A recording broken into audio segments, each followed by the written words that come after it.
Okay, we are live. We're gonna wait for a couple of people to come on and do this. Yeah, I've been doing these podcasts for probably a couple months now. Trying to help families with their loved ones, cases, especially cases that are, seem like they haven't went anywhere. Okay. We had one viewer. Okay, come on, bring some more viewers on. Yeah.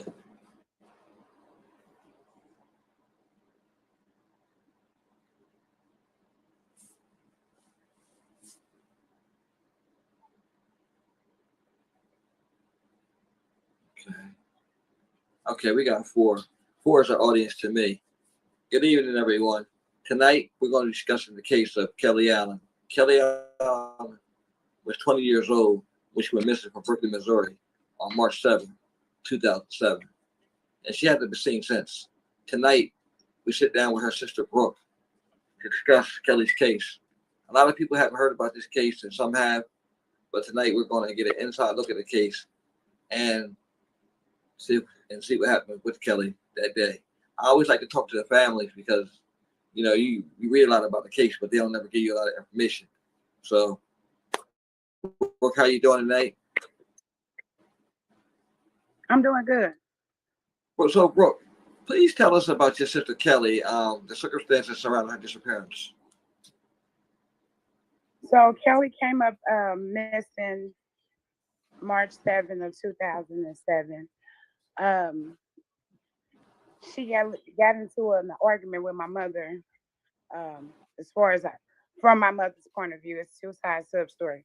From my mother's point of view, they got into an argument about her doing dishes, and she left and went to a friend's house. The friend name, I don't know if I can mention it. Can I? You can, because it's all speculation, so you can. Okay. She went to a friend's house. That name is Brittany Johnson. She stayed out in Berkeley at Froston Airport Road. But that's what my mom said. When I got a call from my sister before she left the house, she said that her and my stepfather got into an argument, and he called her the B word, and she wasn't going to deal with his disrespect anymore, and she was going to leave. So I informed her, like, I can't leave work, but just stay there till I got home. Once I got home, she had already left the residence. Okay. And after this, did she go missing after she left the house, or was it like a couple of days or a couple weeks after?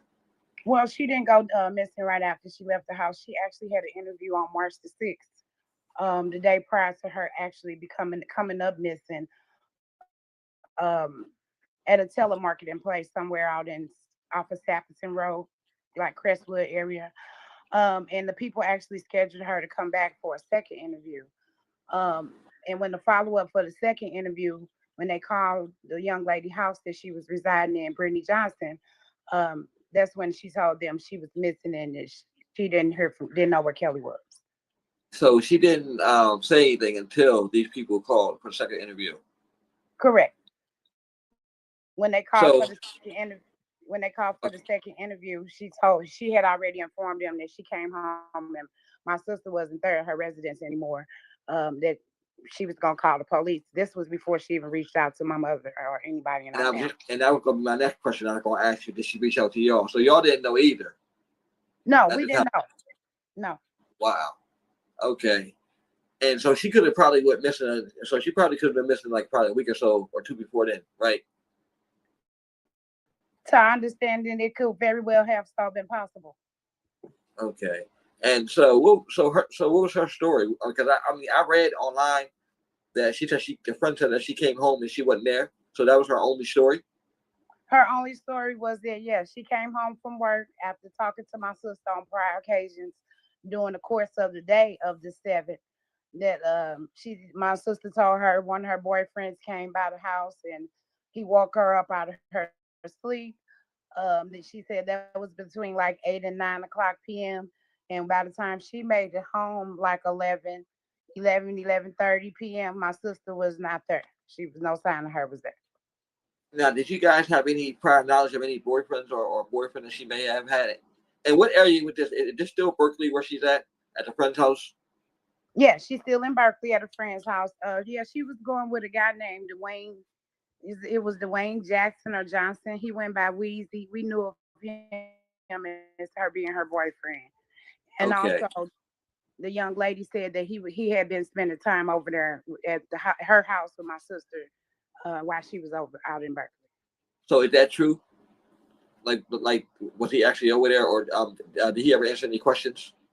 We after we she told us that my sister was missing, and we started getting flyers, started printing out flyers, which we didn't do until probably like March the 13th, because we were still giving hope like she gonna come home, Start pulling out flyers on the 13th of March. Yes, he came by my mother's house.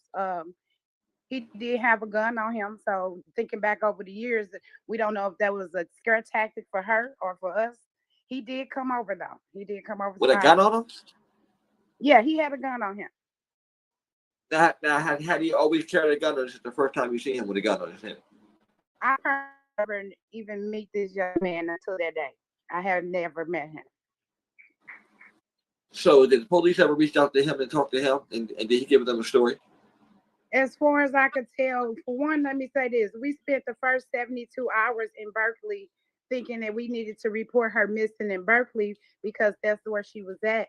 And we didn't find out until the 72 hours mark that we had to report her missing in the city. So we did a lot of footwork out in Berkeley for 3 days after we reported her missing, and we didn't even need to be out there. We should have been in the city. Wow. And nobody said anything at all. This whole No, 72 hours. no, they mentioned the young lady, Brittany Johnson, her boyfriend, his name was Omar, something about he had a Mickey Mouse, and then they did on the guy Dwayne, my sister's boyfriend, be on the lookout. This is all hearsay. We never was there present to know if they actually interviewed these people, but they did say they did. They interviewed all three. Yeah, a lot of times when they say they do it, sometimes they be lying. So like you said, you never know. And see, Yeah, that's the part I don't. That's the part I don't like, because a lot of times they don't let the family member know that they interviewed this person. I think they should, so that way the family don't be sitting back wondering, what's going on. yeah. Because from me reading about the case, I had always wondered who the person, whose house she was at. So I'm glad you cleared that up. So after he, after they supposed to interview him, then then where did the case pick up at? So once we realized that we had to report her missing in the city. We had Detective Stratford that was on the case. He was a Caucasian man. He gave us more insight than a actual detective that actually eventually taken over her case, which was Detective Griffin. Um, we just had a bunch of runaround. They told us that she was 20, maybe she went out with a drug dealer and he was taking care of her for the weekend. Case to me was never taken serious. Never from the beginning. That's a lot with a lot of Afro American women, men, and children. They always want to label us runaways, and a lot of times we Yeah, we we didn't go anywhere at all. That's the part I right. hate about being labeled that. So they're saying all this crazy stuff, and I don't know. That's just it's, it's unbelievable. Some of the stuff that I hear. Yeah. And also she had a tax return that she was looking forward to in 2007. She filed with Jackson Hewitt Tax Service. They had showed us footage of her being there 2 days prior to her becoming up missing. So to me, that was a red flag in itself. If she was looking for a tax return, why would she just disappear? So she never got the tax return at all. No, we have a tax return put into a savings account where only she could touch it. So question. So did she go to Jackson Hewitt alone? Not the footage that we seen the 2 times she was by herself, like I guess checking to see if the check was there. We seen that she was by herself, but prior to, I can't say who she was with and who she wasn't. Right. And that is strange to be looking for a tax check and then just go missing. So Yeah, something somewhere definitely happened. Just like nobody not saying anything. yeah. Okay, so after you guys view this footage and you know that she went to Jackson Hewitt, then what comes after? Um, the check comes to my mom's house. They kind of gave us some hope that maybe they told her that they mailed it and she would come home. Um, we grabbed her stuff from the girl's house, all her belongings. I think we did that in March. I'm doubling back. I apologize. We did that It's March okay. No, you can double back. You're good. March the 8th. We doubled back. We went back to the girl house because she actually had footage of her dancing and playing with her daughter a day before all this happened. So she was in good spirits, doing just being herself. Um, so we went and got her belongings, and when we went to get her belongings from the young lady's house, she had the guy there that she told us she didn't go with anymore. His name was Omar. He was there, and from the video, her house was like young 20-year-old. Her house was a little messy, but when we got Right. there, it was sparkling clean, like Oh wow. sparkling clean. The floors in itself was one of the first giveaways. I'm a little high headed, so my mom was like, "Chill out, let's just get our stuff." I'm like, "Why your house so clean?" It rubbed me wrong. And the whole time her boyfriend was standing in front of the bathroom door, and I that still haunts me to this day. If I'd have just pushed him to the side to see, because he act like as if he was hiding something. The way he was standing blocking the bathroom door. But we got her belongings from the young lady's house, and my mom went through her clothes every day, every day. Me and her both was looking at all her clothes. We could tell what was missing, what she had on when she left. Um, and then I want to say 2 weeks, 3 weeks after her tax return came to my mama house, a little skirt was like just took it off, like she had came in the house and took it off and changed Uh huh. clothes. But we don't have any proof that she actually did that. It just was one item that we knew was missing and it popped up, Oh, so one. Oh, so go back. So one. You said one item that was missing, which was a skirt. which was the little skirt that she used to wear all the time, like a little tennis skirt, yellow, white, and Okay. gray, And where did it pop up at? at my mother's house. Did it pop up inside the house, or was it It left was outside? inside. It was inside the house, inside her bedroom, right in front of her closet, like as if she took that off and put on something else. And this is after she went missing. Wow. This was after she was missing, maybe 2 weeks after. Hmm. I don't see her bringing that back like that, and not saying anything. Yeah, Okay. that's what have us stuck right there because it was like, yeah. Right. So after all this, so like you said, the police was basically giving you a runaround. So did they ever do any searches for her, or anything like that? Did they tell you about any searches at the girl's house? So no. They told us they did. They did a search. It's been oh my god. So I'm not sure. We don't have any validation if they actually did a search. They said that they went into her house and they used the light to make sure nothing like blood or anything was um in a unit. But that's all what they're telling us. We wasn't out there. We don't know if they actually did it or not. And you know what? Come to think of it, I would, if I was you, I would definitely check into that anyway, because a lot of times when they do raids and stuff like that on somebody's house, or they spray the loon and all that, they make that stuff Mhm. public. Okay. Even if it's years later, they make it public. Or I know most of the time they do, but yeah, that sounds strange because, like you said, you was there and it looked like he was hiding something, preferably. Yeah. Okay, so Kelly didn't have any kids, right? No, she don't have any children. And she's a nursing student, right? How long has she been a Yeah. nursing student for? Is that something she Uh, just started? she had just started doing in the nursing field Okay, prior to so her, maybe 6 months prior to her coming up missing. She was working at a nursing home out in Eureka, Missouri, I believe. I'm not sure the name of it. And okay, they let her go. She was okay, kind of upset about that. Okay, so going back to Brittany, now was her and Kelly like good friends, like best friends? Like how did they meet, or she didn't know her too long? They known each other quite a while. I wouldn't say Brittany was a good friend. I mean, the best friend of hers. I would say she was more Uh, of a partier with her. The party girl. She go out. okay, right, okay, totally understandable, totally understandable. So tell me about after the first year goes by and she's missing. Is there any movement in the case at all? We have no new leads since we reported her missing in March 7th, 2007.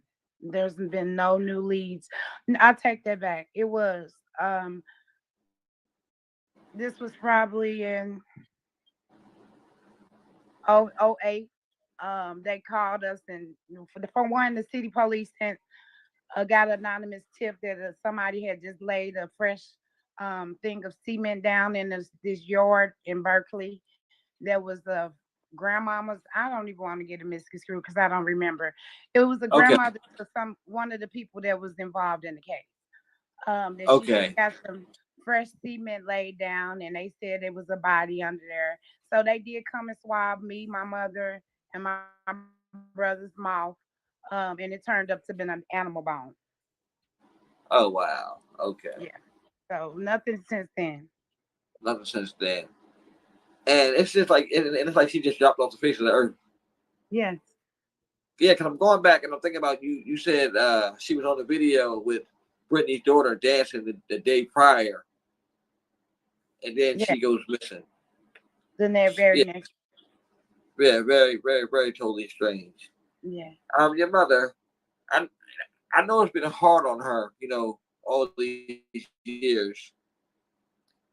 How does she, cope with this even to this day? Because I know it's been about 15 years, right, since she was missing. Yeah. Almost 16 years. Uh, Almost 16. Okay. my mother, she just over 16. My mother just that she keeps me going because her faith in God. She just keeping faith that no news is good news. Even after all these years, we had a private eye that we hired to look into the case. He basically just took our money and reported everything off of the police report. So just she just keeping her faith in God that she gonna come home to us one day. Right, right. That's the way I like to think too. I like to always think that they're Yeah, out there somewhere and they're going to make their way home. yeah. So, is there any like other like details that you could think of that also like raise red flags for you? I'm gonna start with my stepfather. I don't know.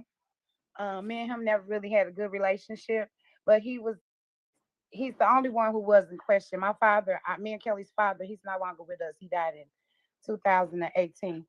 Um, he was questioned by the police. TV1 did a reenactment of her story called Finding Our Missing. I don't even know if they aired anymore. But even on the reenactment, it shows what my sister told me. It was her and my stepfather arguing versus her and my mother. So I still have a little speculation about him as well. Him and my mother's no longer together, but he did a lot of suspicious stuff that just kind of made me raise an eyebrow in him. For instance, we had young lady called and said she knew where she was. This was probably 5 days into her being missing, and he deletes the number off of the phone, so we couldn't call the girl back.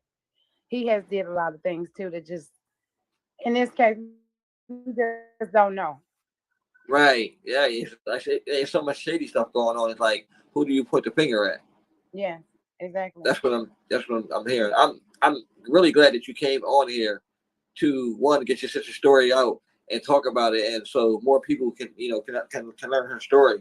Like I said, I've come across her story so many times. And I've always been intrigued. I'm intrigued by a lot of these cases, because Yeah, I want to help. I always want to help, with these cases.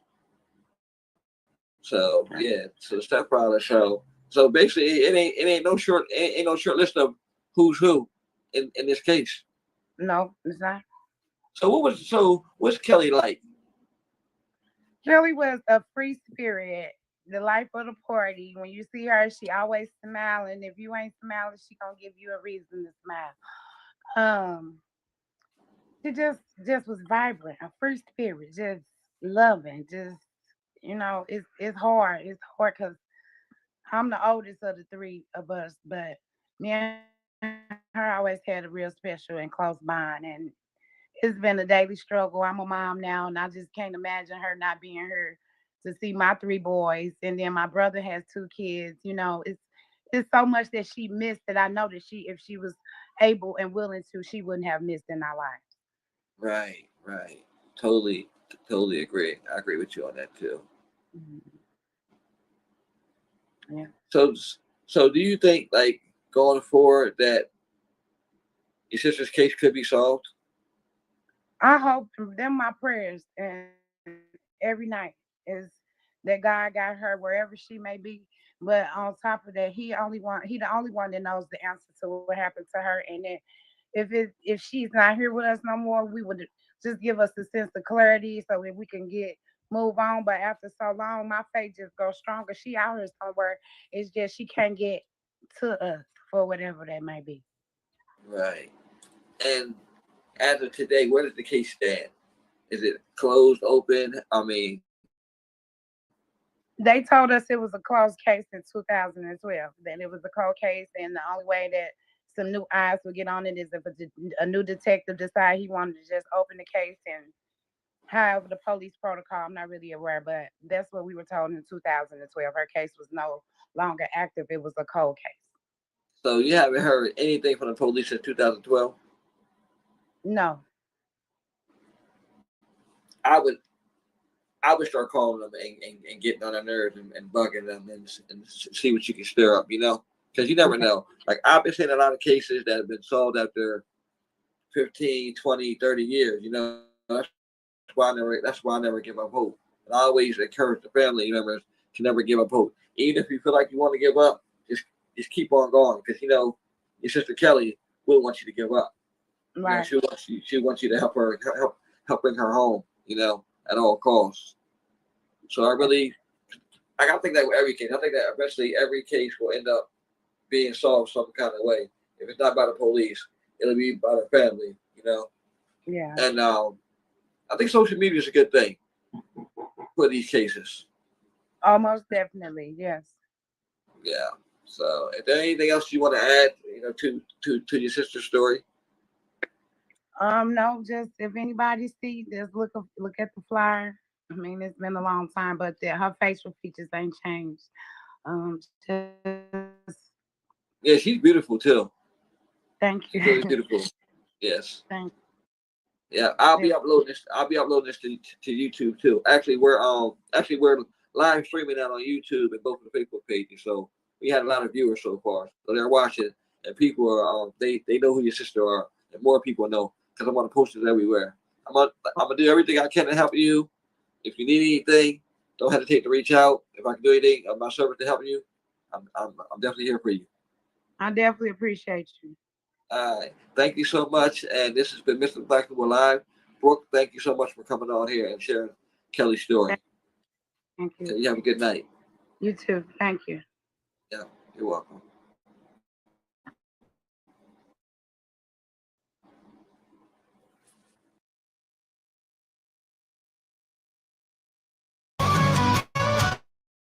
She's a wild card.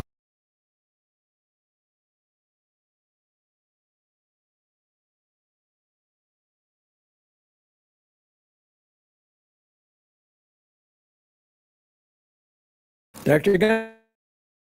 Gundry.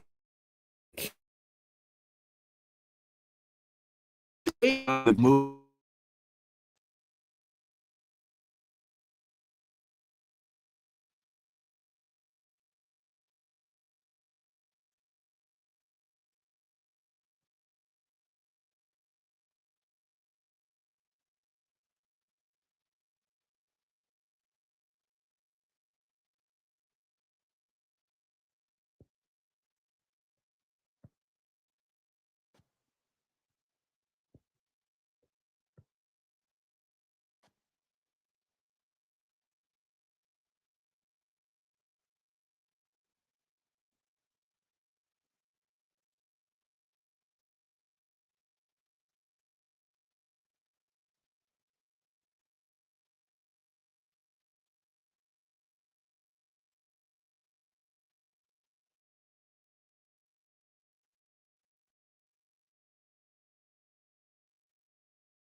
viewers on. We got two. Hey, Free, how you doing?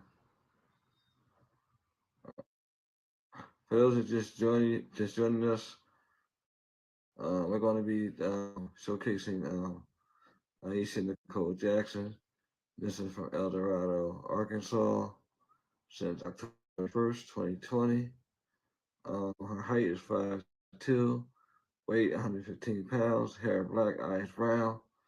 Since Aisha was last seen on October 31st, 2020, she has not been seen or heard from since. Aisha has pierced ears, a deep nose piercing, and a belly button piercing. She has a tattoo on her torso of vines and one on her chest of her heart with dozens of ribbons. Aisha was last seen wearing black pattern pantyhose, a black tulle short skirt, and a white t-shirt with diet splotches.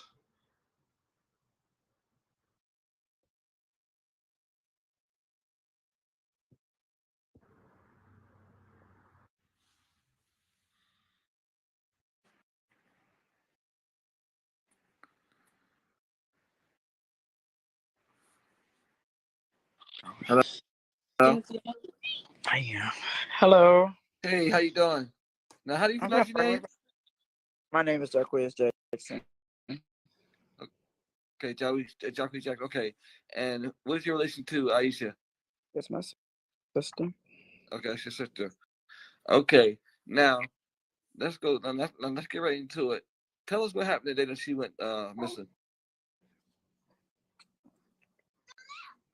Ooh. I'm gonna just try to like skip straight to the parts. Um, Okay, my mother. I was with my mother and my stepdad. My mother put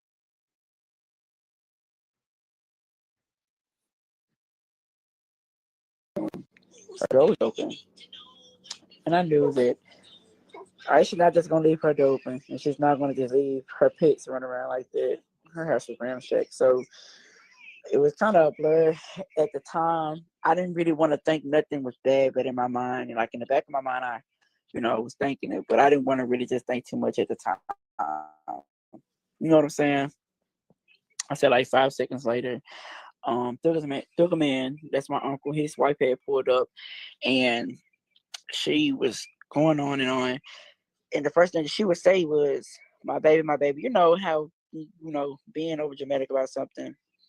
Now, I'm not being like rude about it, but it was like, okay, it's that story gets so long and it gets so deep. right, When I tell you it's so many rumors going on, but if you just piece it together and you sit down and you think about it, like from the very, very, very beginning. First of all, Aisha is not that she don't weigh that much. right, So when it was said that she was going up there to move furniture, what are you moving furniture? I mean, what are you going to move? A mop and a broom? You don't need a girl to move furniture. right, When you right. have a lot of boy cousins and a lot of nephews and a lot of people that you know that's men that can move furniture. Mind you, you're taking two women and yourself to move furniture. You don't need two women, and you don't need. I mean, you got to make it make sense. It's a Right. lot. I mean, I can go on and on. Like you have to just sit down, and you have to just really just piece it together. What threw me off was it was two different sides, and you can see it like the two red flags. One person said they went to Walmart and then dropped off, and then another person said, well, they walked her up the stairs. It's okay. Which one is it? You walked her up the stairs, or you went to Walmart? So which one is it? It gets very confusing, and it'll throw you off. And they'll try you. They will try to throw you off, but they ain't gonna throw me off. They can't throw me off. You can't throw me off. Right. So now this uncle was the last one that seen her, right? And Right. I seen the car that he was supposed to be moving furniture in. That doesn't look like a car that you're going to move furniture in. No, it does not. A lot of people get it.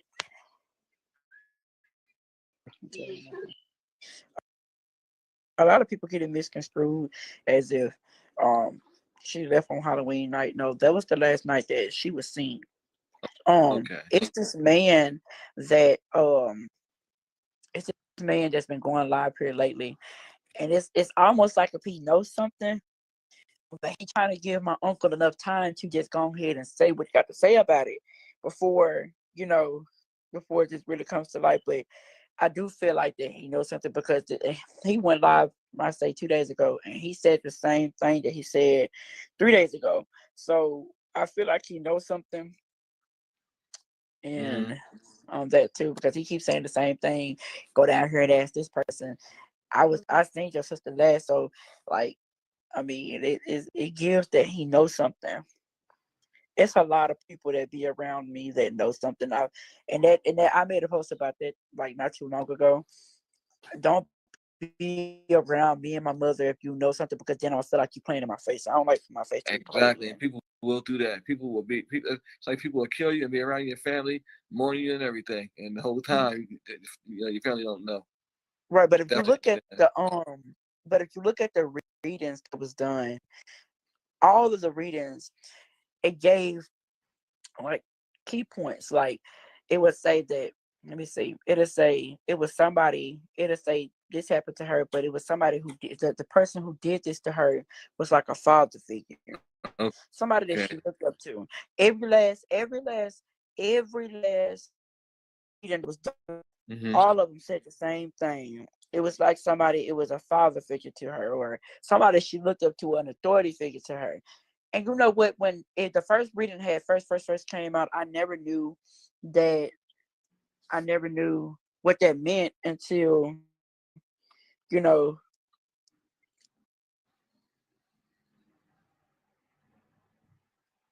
I never knew what that meant until like I just went back and just thought about it and thought about it. And my mama explained that to me, stuff like that. That's what a father figure or an authority figure, like somebody my sister looked up to, and that was somebody that she looked up to. Because he stepped in when our father wasn't there. Okay. Right. Okay. Now she was dating that guy. She was also dating a guy too, right? Briefly. Say that again. I said she was also dating. She had like a boyfriend briefly. I mean, yeah, she had somebody that she would talk to. Don't Okay. get me wrong. I don't put nothing past that person either Okay. at all. I don't put nothing past him either. But at the same time, I mean, it leads up to one person. Okay. This Okay. is what gets me. This is what gets me. When it first came out, I called him. I called my uncle and I said, "Well, it was getting to the point where it wasn't just on the streets. It was at my school too. So I have to go to school and I have to listen to this. Oh, your uncle had something to do with it. Da, da, da, da. And that's I called him. I said, well, do me this favor. Since you love me the way you say you love me, go and clear your name." He immediately went off. Instead of you saying, okay, well, nephew, why I do it for you, I can understand the hurt. Okay, why would my nephew call me with something like that? But I even broke it down to him and said, was, listen, I don't even think, I'm telling him, okay, well, uncle, I don't think you would do something like that, but to clear your name up out in the streets, because it's going to get harder and harder and harder. You want to make it harder for yourself. Before I could even get anything else out, he went off on me. So that let me know, okay, you look guilty, because while you going off on me, Right. and then it's that. And then with my grandmother, it makes me feel like she's weird as well. I'm sorry, I'm gonna say what I'm gonna speak. I'm gonna speak on it. It made me feel like she's weird too, but at the same time, she's gonna protect her son by any means necessary. So I'm gonna Yes. protect my sister by any means necessary. Let me tell you, it has been so much stuff in this case for a whole 2 years now, and if I feel like it's no justice. It's no justice being served. I mean, how long do my mother have to sit and be sick and sick and sick and sick and sick and sick until she die? They want my mama to die. That's all they want. But I made a promise to my mama that I'm not gonna let this take her out of here. Period. She's not gonna leave this earth without knowing where her daughter is, and I meant that. Right. Right. And I'm glad that you are there for her, because I can't I've talked to a lot of moms over the years, and it tells me, I know how hard it can be for these, not knowing where your daughter is, not where, if she could be out there, where she, so I definitely can understand that. So I hope that we can help bring some resolution to this case, and that somebody knows something, maybe somebody, like you said, that guy that keeps going live, maybe his so it'll be a breakthrough on his end, and we get this thing taken care of, and find out what really happened to Aisha.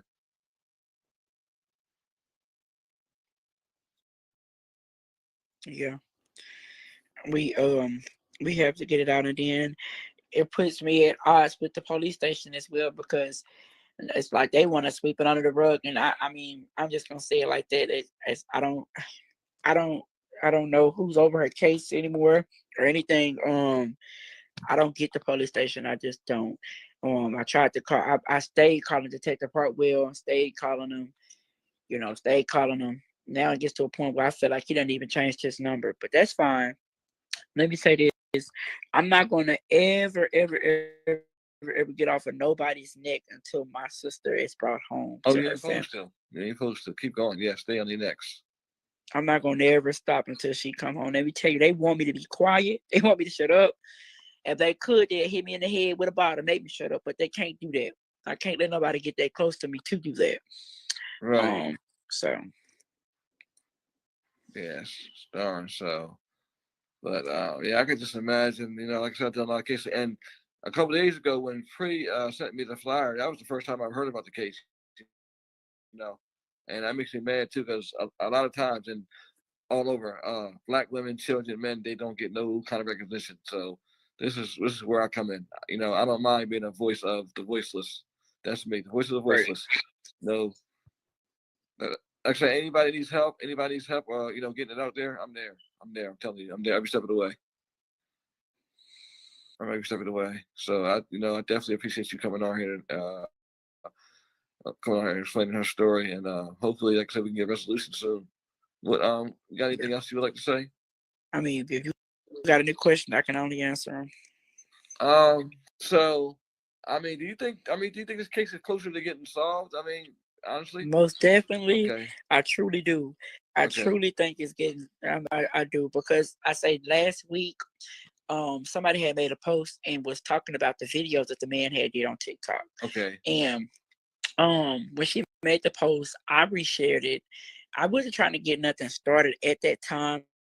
I was just trying to see what was gonna happen. You know what I'm saying? Right.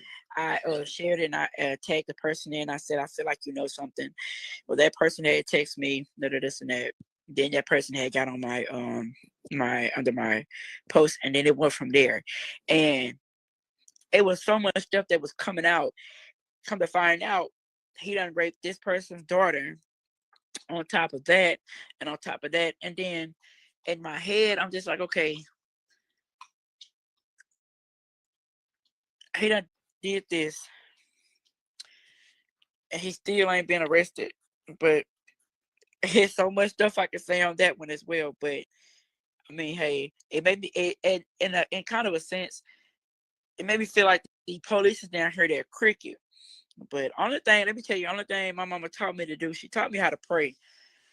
And prayer done got me through a lot. Let me tell you, prayer done got me through a lot. It done got me through a lot.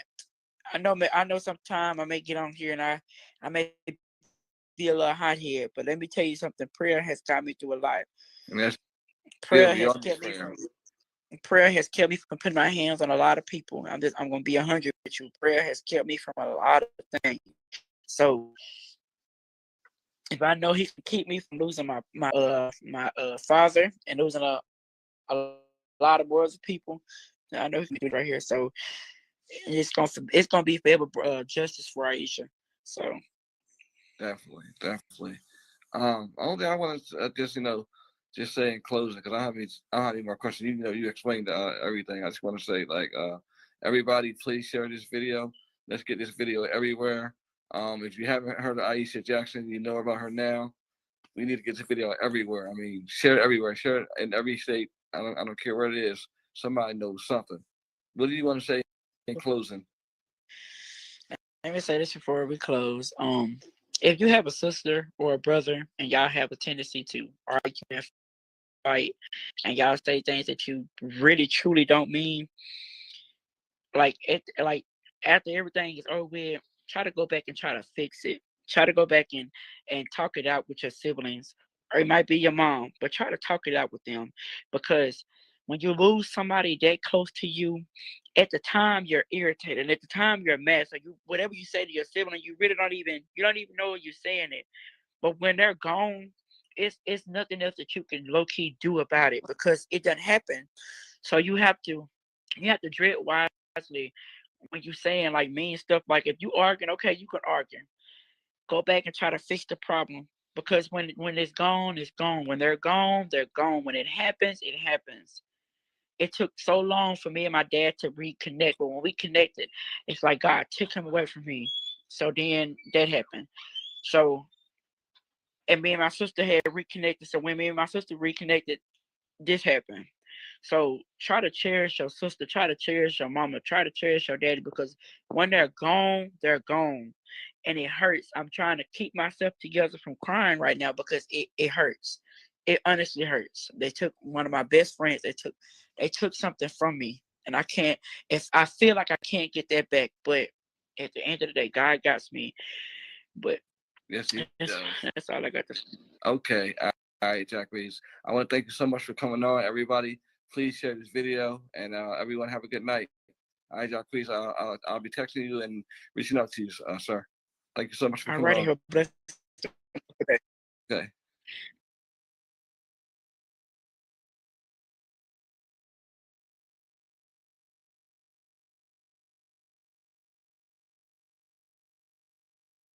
These podcasts is for about